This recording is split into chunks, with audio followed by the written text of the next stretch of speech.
Hi everyone, so I had a few questions about how to use the hours sheet and how to submit your hours, so I thought I would just make a quick video explaining that.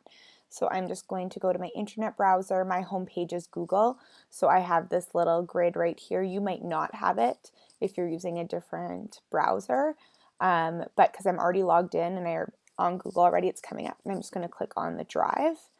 First thing to troubleshoot is some people won't see the folders, so mine's going to look a bit different than yours because I have a lot of files that I'm using, but I'm looking for the Aquatica Coaches folder. If you don't see it, check up here and check what email address you're using. So the one I'm currently using is my holly@aquaticasynchro.com email. So because I'm in that, I have access to it. So if you're using a different email address, it might not be popping up if you don't have access to it. So make sure that you're using your name at aquaticasynchro.com. If you still can't see it, if you're having issues getting into that, then let me know and I can help you with that. So I'm going to click on the Aquatica Coaches folder, coaching info, hours and payroll. I'll put this video in here. Now there's already a few versions of this. I've only uploaded one version, but as other people have clicked on them, then we've created a few different files of it, but you have a couple options. So this version right here is just an Excel format one, so I can look at it, but it's not going to let me edit it. That is still perfectly fine for what you're doing. And then this one right here is the same thing, except it's in a Google Sheet, so it's the same as Excel. It's just you can edit it through the Google platform. So what I'm going to do is we have two different options. You can either edit it within Google or you can download it and edit it in Excel and then submit it. So if you want to edit in Excel, you're just going to click on either one of these. I just did, I guess it would be a right click or for Macs, a double click, a two-finger click, and you hit download. So if I hit download, then I'm going to have that document popping up here and I can open it in Excel and I can edit it here. If I would like to edit it within Google Drive, so that might be that you're using a tablet and it's difficult to download things, or you just prefer to keep it all there, which is fine. I don't want to edit this version because this is kind of our good version that is the template for everybody. So instead, I'm just going to right click, or I'm using two fingers because I'm on a Mac again, and I'm going to hit make a copy. So then it's going to show me copy of timesheet. I'm going to double click this. And I'm going to change the name so it's not super confusing for everybody. So I'm going to change the name to Holly's October Hours 2018 so that I know what that is. So now this is the part where everybody usually gets confused. There's this nice little box right at the top. It says month start date and month end date. You need to be editing these so that these dates all line up with what you need. So I'm going to go up here to the top. My month start date is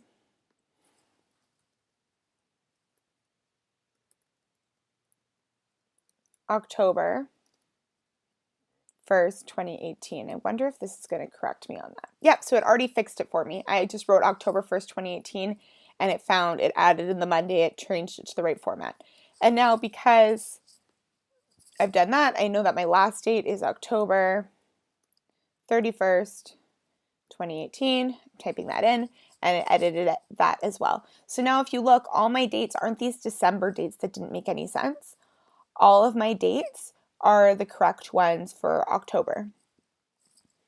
And it has the whole month.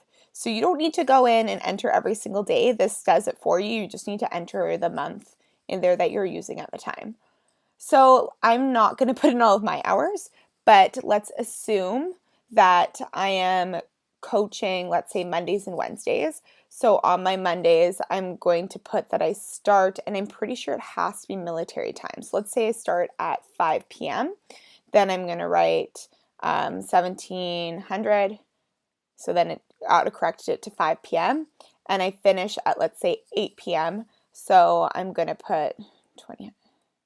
Okay, so it changed my hours to the correct hours, and it calculated how many hours they are. So let's say I do that every Monday and Wednesday. Sorry. So I go every Monday and Wednesday and I write those things. Oops. See, and I wrote the PM, so it didn't work for me. So I just need to write 1700. Let's see if it corrects, because now it's not making sense on this one.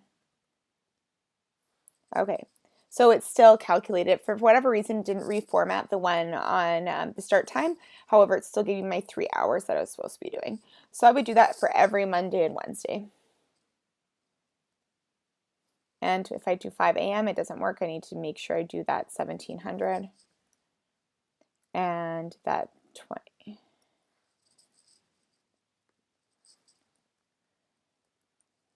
And obviously, I keep wanting to do the just 5 o'clock. So I need to remember for myself that it's military time.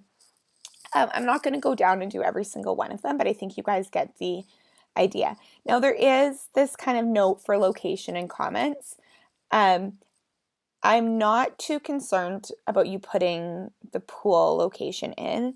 I think I know everyone's coaching schedules enough that I am comfortable figuring out on my own what location that you're intending to be at. However, let's say you normally coach Tuesday in Winnipeg and you're now coaching a Tuesday in Steinbach, then it would be helpful for you to put that in. But let's say that on a random Thursday, let's say Thursday, October 4th, I coached from 6 p.m. Oh, and see, even if I just did 6 p.m., it worked for me, which was nice, to 7:30 p.m. So I guess you put the PMs in it works, or if you do the military time, either one works for Riley. So I subbed for Riley. So I put that in there. And that's really helpful for me when I'm now trying to figure out the hours that you have it in there. And in the same breath, if let's say on the Monday I didn't work because let's say Shelly Gansky subbed for me, it'd be helpful for me to put it in there. Hopefully, if everything's done properly, then you already have that Shelly was subbing for you in the sub document where the subs are listed, and I've seen emails of that, so I should be in the loop about it. And most of the time I am at the pool, but having it in the notes, just if there's any discrepancy in the hours, then I'm able to see that a little bit easier. So really just use this for, yeah, if you were subbing for someone, or if something strange happened that day, so like the pool was fouled, so you left early or whatever it was, or you went homesick. Yeah, just that I'm aware when I'm looking at the hours. A couple other things in here now, so you can change this obviously to your coach name. So this is Holly, and have that all in there. Now, there's this one line which I think confuses people. It says enter monthly prep time hours here. So monthly prep time hours, if you're a competitive coach or a senior coach, then you have monthly prep hours, but recreational coaches don't have any monthly prep hours because they're getting their lesson plans provided to them. And honestly, even as paying competitive coaches for prep time hours is relatively new. We've only been doing it for 2 years. So I know that everyone's spending time outside the pool doing work. And I would love that if we could compensate for that time in the future. But at this point, to make the budget work and everything work for the board, then that isn't a viable choice at this moment. So you should know if you have monthly prep time hours. If you're competitive coach and you're unsure what that is, then please let me know and I can help you. So for me, let's just say that I have 2 hours that are monthly prep time hours. Then it gets added also to my total at the top. So all the hours I've inputted here are already inputted at the top, and then my monthly prep hours get added in. So that should all be working to get your total right at the top, and you shouldn't really have to do any math.